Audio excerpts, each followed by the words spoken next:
करीम, क्या तुम्हारे जाने से पहले हम एक बात कर सकते हैं प्लीज? किस बारे में बात करनी है सादिया? उसी नेकलेस के बारे में।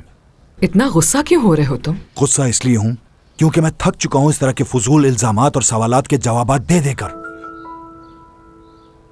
मुझे बिल्कुल भी पसंद नहीं कि जब भी तुम्हारा दिल करेगा किसी पर भी इल्जामात लगा दोगी।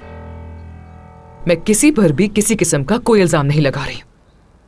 तुमने एक मामूली सी बात पर इतना बड़ा तमाशा लगा दिया था कि एक लड़की आ गई थी तुम्हारे कमरे में। उन लोगों को तुमने उन्हीं के पैसों के पीछे जेल भेजने की कोशिश की,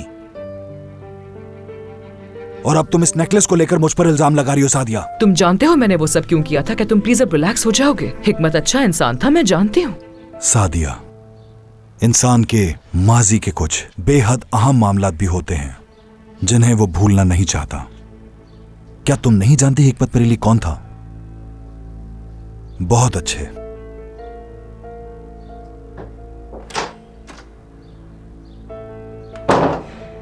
ये हर वक्त नसरीन की इतनी हिमायत क्यों करता रहता है? उम्मीद है कि जैसा मैं सोच रही हूं वैसा कुछ नहीं होगा, लेकिन अगर हुआ तो सारी कहानी समझ में आ जाएगी।